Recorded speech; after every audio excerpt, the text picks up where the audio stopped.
Let's go, baby. Good morning, family. We got the sun coming up, baby. We got the sun coming up. And not today, Satan. Like I said, I like to be a two-sport athlete. Bing, bang, baseball up. Boo! Yeah, right off the scoreboard, baby. Today's lesson I want to talk about, before I walked with God, I was a 70%er. I was never able to finish. I always jumped off ship and I went in some other different direction. That's why I can explain that I got to AAA. I never made it to the big leagues. There's times in my life where when I got to a championship game, I was okay with taking second place. There's certain times in my life, because we live life forward, but we understand life backwards, that I was totally a 70%er. What the Lord has allowed me to do is be a finisher, baby. I'm coming in hot. Boom, I'm coming in and I'm finishing everything that I do because I love the process now. I'm not so dwelled on the results of everything in my life. I used to dwell on the results. I had to do good. I had to do good. Oh my gosh, I couldn't fail. I can't fail. I can't fail. I get all nervous and I wouldn't have faith to face the fear, and I would boom, jump ship. Boom, jump ship. And it was continual failure on a standpoint, and I couldn't stand it. But there's certain things that I do every single day now that continue to keep me being a finisher, 100%er, to get the job done. And number one is I wake up in the morning, I put God first, and I start my day off with prayer. I'm very close to God in the morning, family. We're very close to the Lord early in the morning, and I start with prayer, and I start to ask the Lord to take over my vessel, use my hands, my feet, and my voice to be able to spread His message. That's the whole point for my prayer, is to have intentional prayer on what I want the Lord to do. I want Him to work on my cussing. I want Him to work on certain avenues of my life where I lack. I want Him to continue to fill my vessel till there's not anything inside of me that's not putting Him first and being righteous. That's what I want to do. So my prayer time is very important, because early in the morning, we are a lot closer to God, I feel, for me. And then throughout the day, because how life happens on life terms, we tend to get that relationship. I continue to surrender every day.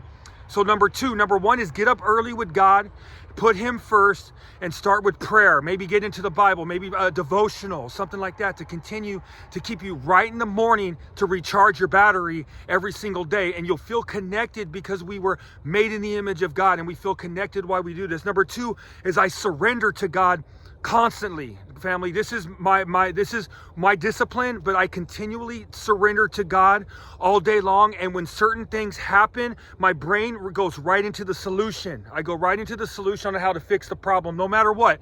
I've already been to the depths of hell. I've been addicted to drugs. I've had needles in my body. I've had track marks. I've been facing prison time. So nothing that happens in my life right now during this day is much wilder or crazier than how my life had been. So I'm able to go into, it's like a default. I'm able to go into the solution now, and I'm able to figure my problems out.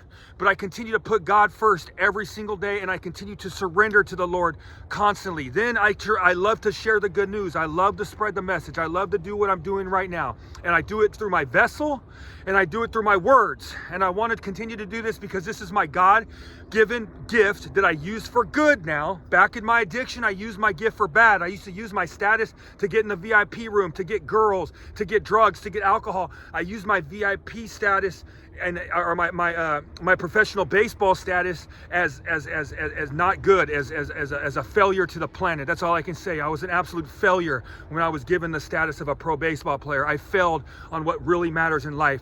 And I continue to use my gift for good, and this makes me feel good. So now God has given me the ability to speak and share the good news. So I want to be able to do this for good, because I want to lift another human being up. It doesn't matter.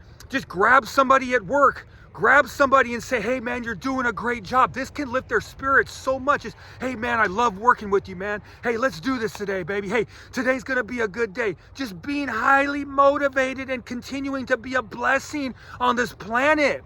And by doing these things, I'm continuing to love the process. Now I'm not worried about the results, so I'm actually falling into opportunities, falling into blessings. And then I believe that if I continue to stand steadfast, stand still, don't jump off course, God's going to use me as a blessing to someone else. There's somebody out there waiting on the planet for God to use you as a blessing to help that person out tremendously. There's somebody that needs you. There's somebody that needs your testimony. There's not a lot of testimonies out there right now of people that have steadfast through the pain, that have a story that needs to be told to help save others in the same pain that you've been told through. There's not a lot of people. They're out there chasing pleasures, doing what they want, guys. They don't care. They don't want to walk with God. They don't care. They're just chasing pleasures. They're wandering the planet with no purpose. And that's not going to do it. That's not going to be okay. I know, because I had done this.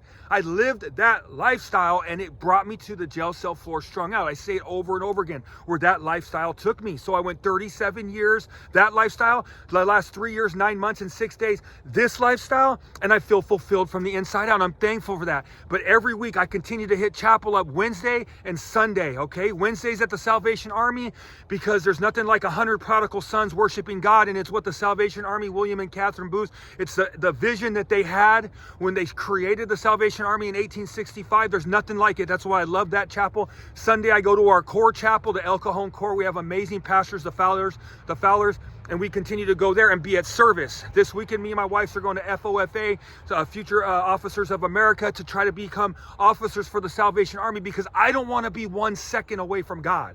I don't want to be 1 second. It doesn't matter, man. I have my podcast and it's blowing up on YouTube. It's starting to do well, but it doesn't matter. I don't want to be 1 second away from God. I've already had fame. I've already had money. I've already had that type of lifestyle, and I failed miserably. Now I'm having the foundation to be able to handle life on life terms now, because the only reason is that I put God first every single day, family. But let's stop being 70%ers. Let's be finishers. Let's finish the job, steadfast. Stay in it. God's got an amazing plan for you. He's trying to turn your life around, and let's just continue to put God first every single morning. This message was a little bit long, but I had to get it out there because it's inside me, and I want to get it out to the universe. But let's have a great day. The sun's coming up right here in San Diego, California. God loves you. And remember, every day is a 24-hour period that you can choose God, and you can turn your whole life around. As we don't conform to the earth, we transform from the inside out, okay? We transform from the inside out. We wake up, we put on that armor of God, and when the devil comes at you, you're like, boom, what's up, devil? Boom, what's up, baby? Boom, and then you get them swirling like a little tornado, and it's bing, bing, bing, boom, baby, knock them out, family. Let's have a good day.